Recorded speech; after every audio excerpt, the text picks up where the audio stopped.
The beautiful young woman, Nova, initially wanted to take advantage of a lavish party to find a wealthy businessman who could invest in her upcoming project. A man told her that she needed to build connections first before any business could be discussed.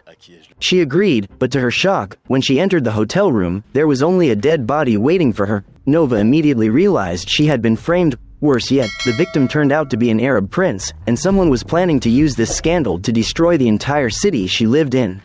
The city bore a beautiful name, Paradis City, but in reality, it was a living hell filled with violence and crime. It was home to the abandoned and the unwanted. The government had turned it into a forbidden zone, surrounded by towering walls that cut it off from the outside world. The people trapped inside were left to live, or die, on their own. However, Cabinet Minister Eva Basardo Henriksen couldn't stand by and watch such misery. Determined to help the people reclaim their lives, she personally traveled to Paradis City. During her speech, Eva announced that she would propose the liberation of Paradis City in the upcoming cabinet meeting. Her words won loud applause and strong support from the crowd, but that also made her a target. Outside the venue, dozens of heavily armed assassins were already in position. Moments later, amid the cheers of the crowd, the assassins made their move. Under the cover of the noise, they swiftly killed the security officer in charge of external communication, cutting the venue off from the outside world.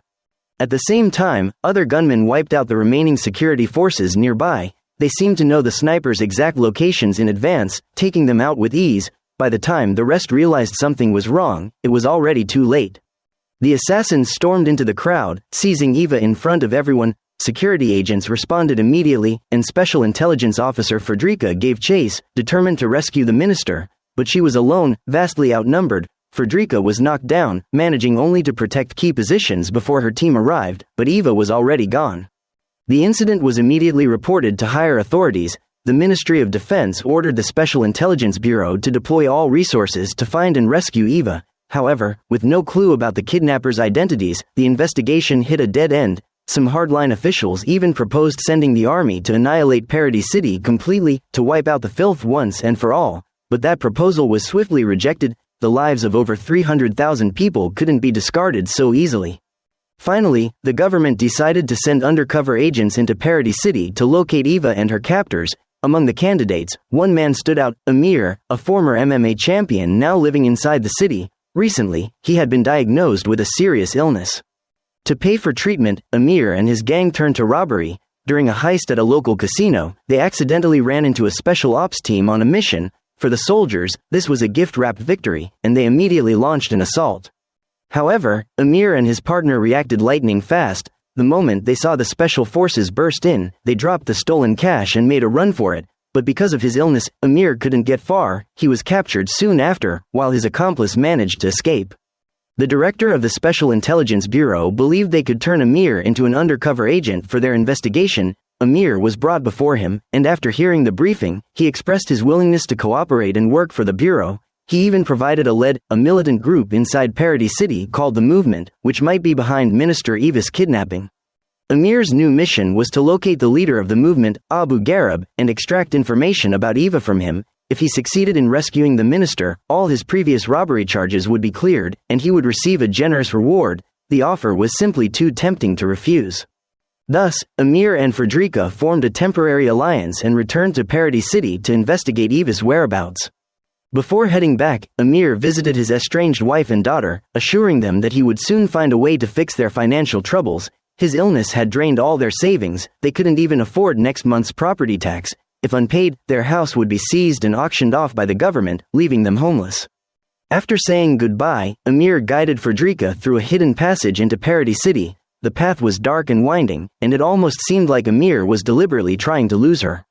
Sure enough, not long after Amir disappeared from her sight, Fredrika had to feel her way through the dark tunnels until she finally found an exit. But when she stepped out and saw Paradis City for the first time, she was stunned. Chaos, violence, and crime consumed every corner. It truly was a hell on earth. While Fredrika was on the move, the Special Intelligence Bureau made a new discovery. A video surfaced online showing Eva bound beneath the movement's flag. The kidnappers made 3 demands to the Swedish government. First, to completely liberate Paradis City by demolishing all the surrounding walls. Second, to release all imprisoned members of the movement. And finally, they demanded the resignation of the entire current cabinet. While the first 2 demands were theoretically possible, the last was utterly unrealistic. the 3-day deadline set by the kidnappers was largely ignored by the authorities. Back in the city, Fredrika hadn't given up. Having studied Amir's background, she tracked him down to his hideout and found him there. Amir seemed surprised at first but quickly regained composure. He admitted that he couldn't help her find Eva. He had lied about the movement's location just to get a deal. In truth, he knew nothing. Fredrika was caught off guard, but she had no other choice. Time was running out, and Amir was the only viable lead. She reminded him that the deal still stood. If he cooperated, his crimes would be cleared and he would still get his reward. Thinking of his wife, daughter, and their desperate situation, Amir reluctantly agreed. He told Fredrika that although he didn't know the movement's base, someone else did, his close friend Isak, who had helped him in the casino heist. Guided by Amir, they soon located Isak's hideout. Amir got straight to the point, asking for the location of the movement's headquarters, but Isak was cautious and suspicious of his old friend's intentions. However, when Isak saw Fredrika with Amir, he immediately understood the situation. Realizing that she was a cop, he still chose to trust Amir. Eventually, Isak admitted that he didn't actually know the location of the movement. All the information he had came from his cousin, a member of the organization. He agreed to take them to her, and the three quickly set off. When they met, Amir got straight to the point, saying they wanted to locate the movement's headquarters and meet its leader, Abu Garib. Isak's cousin hesitated briefly but eventually agreed to help. She made some phone calls to other members of the group and told them to rest and wait for news. Everything seemed calm, but Fredrika, who was standing guard downstairs, sensed something was wrong. 2 vehicles were speeding toward the building, and everyone inside was armed. She instantly realized they were not friendly visitors. Fredrika quickly warned Amir and the others to run, but before they could escape the building, the armed men arrived. A fierce gunfight broke out almost immediately. To make matters worse, Isak's cousin suddenly turned on them, attacking Fredrika and Amir without hesitation. Amid the chaos, Isak was shot. The group barely managed to escape the building, but Isak's condition was critical. Without immediate treatment, he wouldn't survive. Amir and Fredrika rushed Isak to a local doctor. The man didn't ask any questions. Gunshot wounds were nothing unusual in Paradis City. He laid Isak on the dining table, turned it into an operating surface, and started removing the bullet. Without anesthesia, Isak had to endure the excruciating pain. After what felt like hours, the operation was finally over. Isak survived, but the doctor warned he would need several days to recover. During that time, only Amir and Fredrika could continue the mission. But just as they left the doctor's house, they were surrounded by a squad of armed men from the movement, led by none other than Abu Garib himself. Amir and Fredrika were overpowered and taken captive. Shortly after, they were taken to the movement's headquarters. In a way, they had achieved their goal. Abu glared at them and demanded to know why they had come looking for trouble.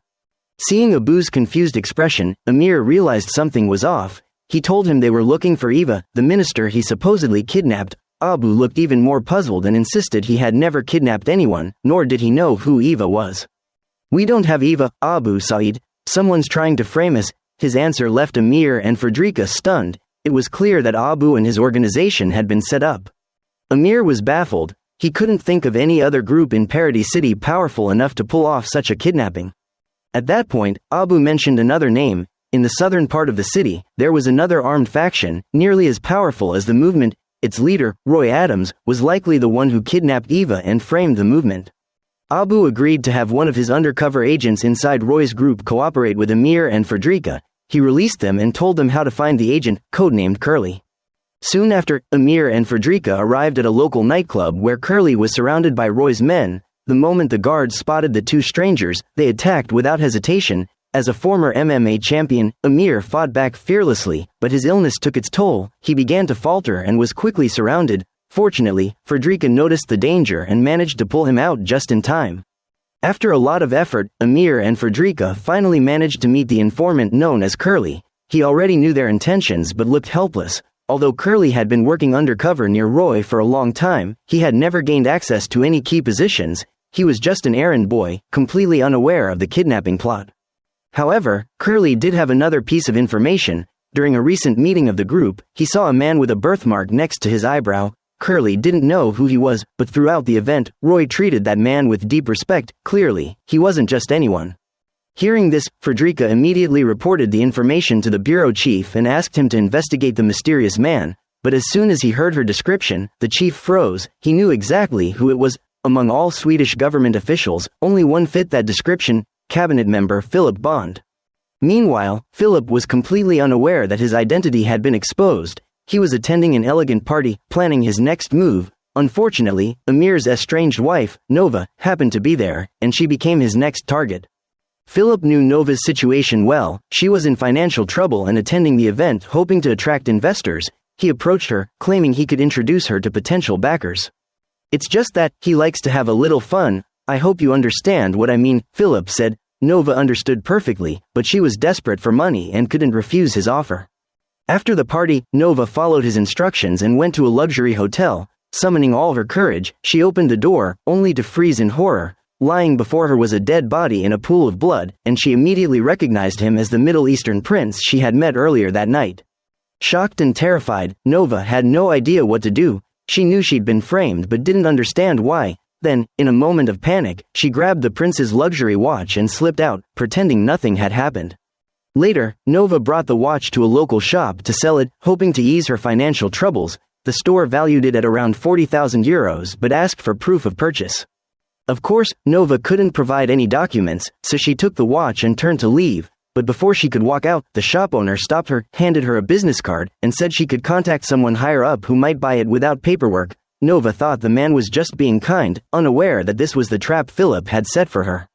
Not long after, Nova contacted the number on the card. The buyer offered 20,000 euros for the watch, but moments after the deal was done, the police stormed in and arrested Nova on the spot. She was accused of murdering the prince, and the watch was presented as evidence.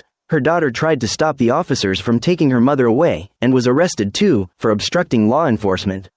Meanwhile, Eva, still held captive inside Paradis City, was being brutally tortured. A group of kidnappers forced her into a chair and, without warning, sliced off one of her fingers. The cruel act was meant to provoke outrage and escalate the situation.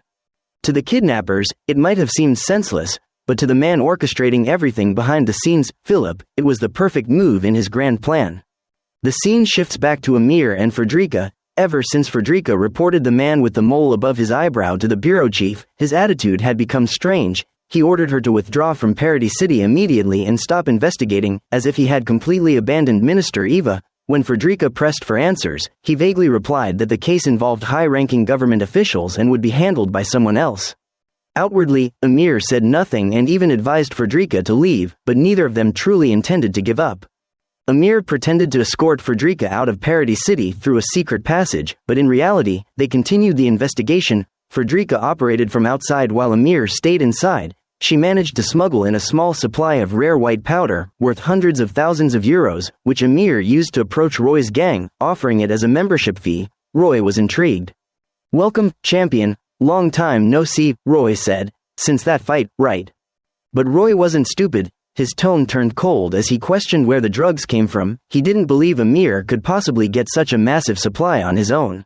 Amir had prepared his answer. He lied that the stash belonged to the movement. He had raided their base and stolen it, and now they were hunting him down. The story sounded plausible, and Roy was impressed. He decided to trust Amir and let him join, giving Amir the perfect chance to investigate Eva's whereabouts from inside the gang.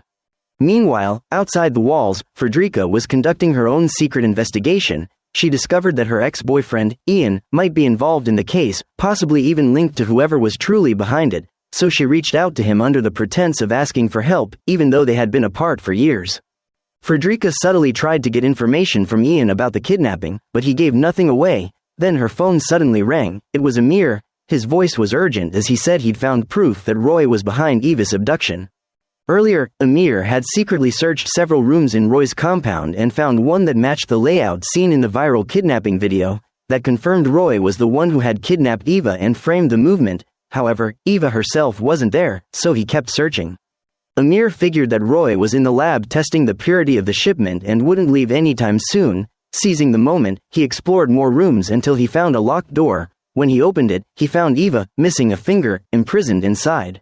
Startled by the stranger entering, Eva asked cautiously, "Who are you?" Amir replied, "I'm an agent, I'm here to rescue you." Overjoyed, Eva prepared to escape with him, but at that exact moment, Roy appeared behind them. Roy had known everything all along. Amir was overpowered, and Eva was blindfolded and taken away to another location.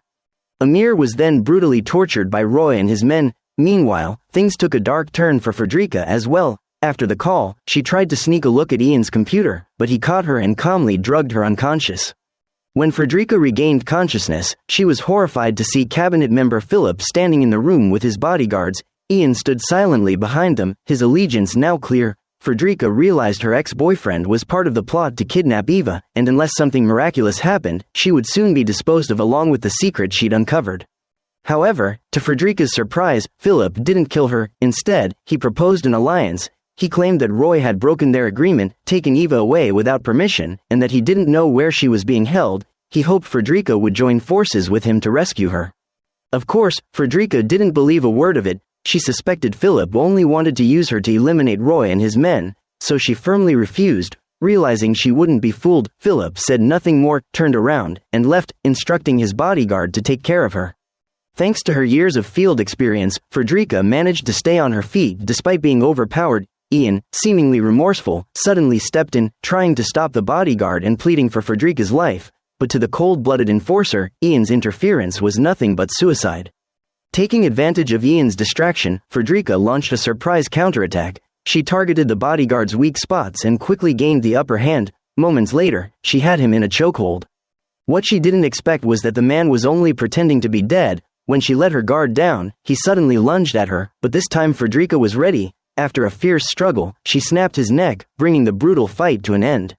After leaving, Frederica went straight to the bureau chief and demanded Philip's arrest, but her request was denied. Philip's position made him nearly untouchable. Arresting him would require cabinet approval, and without Eva or solid evidence, that was impossible. The chief also reminded her that Amir had been out of contact for 10 hours. Without their key witness, taking down Philip was hopeless. Shocked, Frederica tried to reach Amir but got no response. Still, she refused to give up. She would go find him herself. Just then, Amir called her. His voice was breathless and urgent. "We're on our way to rescue the minister," he said. "I know where she's being held, a warehouse in the Lunda industrial zone." He urged Frederica to bring reinforcements immediately. Before Frederica could respond, she heard a loud crash on the line, followed by gunfire, then silence. Frederica's heart sank. Amir was in trouble. She rushed back to the Special Intelligence Bureau, bursting into an ongoing meeting. In front of the Minister of Defense, she declared that she had located Eva and that the situation was critical, pleading for a strike team to assist in the rescue. The bureau chief exploded in anger, scolding Frederica for her reckless behavior and for acting on unverified intelligence. He tried to throw her out, but the defense minister found her claims plausible. Deciding to trust her, the minister authorized Frederica to lead a special ops unit for the rescue mission. Meanwhile, Amir lay unconscious after a car crash, with Curly's lifeless body nearby. Half an hour earlier, Roy, having grown bored of torturing him, had forced Amir into a death match against a familiar opponent, the same man he had defeated 3 years ago. But weakened by illness and torture, Amir was no match this time.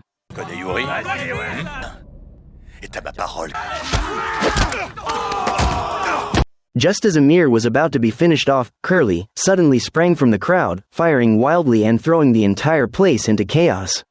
Seizing the opportunity, Amir broke free from his captors. He grabbed a gun from one of the men and took Roy hostage. The others didn't dare make a move, allowing Amir to escape. He then hijacked a car, forcing Roy to lead him to where Eva was being held. That's how Amir finally learned her location, not realizing that Roy was only pretending to cooperate. When Amir let his guard down, Roy quietly fastened his seatbelt and suddenly slammed the accelerator, crashing into a parked car. The violent impact knocked Amir unconscious. Curly, who was in the back seat, managed to crawl out, only to be gunned down by Roy, who was waiting outside, ending the life of the longtime undercover agent. Roy then rushed to the warehouse where Eva was held, hoping to move her before Frederica and her strike team could arrive. It became a race against time.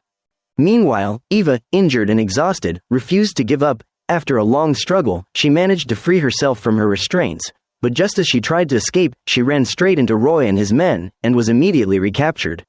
When Frederica and her special ops team arrived by helicopter, they didn't find Eva, but captured 2 of Roy's men. After interrogation, they learned where she was held. As they exited the room, they suddenly came face to face with Roy and his crew. Both sides aimed their guns, a tense standoff with no one daring to shoot first.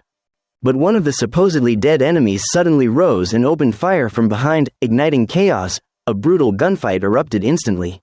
Within seconds, nearly everyone was dead. Only 3 key people remained. Frederica shielded Eva with her body, while a dying but defiant Roy aimed to take them both down with him.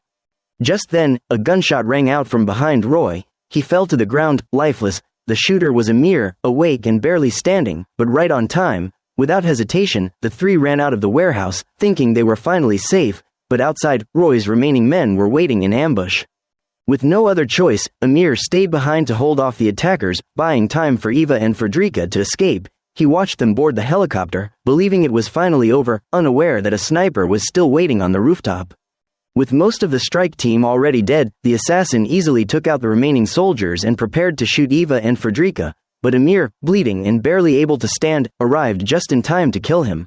Moments later, the assassin's phone rang. A cold voice came through. "Is the minister dead yet?" "Confirm it." The voice made Frederica freeze. It was the bureau chief. He was part of the conspiracy and had ordered Eva's execution.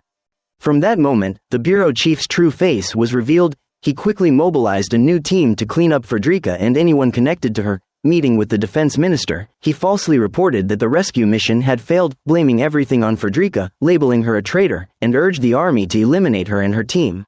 Soon after, a large military force was deployed to Paradis City, sealing off the entire area. Frederica and the survivors, realizing the bureau chief had betrayed them, knew they were now targets. With their helicopter destroyed, their only hope was to escape Paradis City on foot. They believed that if Eva could appear before the public and tell the truth, everything would be exposed. However, the news spread fast. They were now branded as traitors, with an elite strike team dispatched to hunt them down. Paradis City was completely surrounded, and their chances of survival were almost non-existent. In this desperate moment, Amir suggested contacting the architect who designed Paradis City to ask about a secret escape route. He wasn't guessing. Frederica's father was the chief architect of the city. What he didn't know was that Frederica hadn't spoken to her father in years due to a painful past. After hesitating for a while, Frederica finally called the old number. Hearing his daughter's voice after all those years, her father picked up immediately, emotional, asking about her and pleading for forgiveness. Frederica, not wanting to reopen old wounds, went straight to the point and asked about the city's secret escape route. To her relief, one actually existed. With her father's guidance, they made their way into the underground sewers, the darkness above providing perfect cover for their escape. But just then, Amir received a message. His wife and daughter had been kidnapped. Moments later, the bureau chief called, his voice cold and threatening. If Amir handed over Eva and Frederica, he would release his family unharmed. Amir was torn apart by the impossible choice. Before Amir could decide, they ran into heavily armed members of the movement inside the tunnels. Their leader, Abu Gharib, declared that they would fight to the death against the military forces outside. Eva immediately intervened. Drawing on her political instincts, she sensed that Abu didn't truly want a war. Using that as leverage, she promised that if she made it out alive, the army would withdraw. After some thought, Abu agreed and sent 3 of his men to escort Eva and the others out of Paradis City.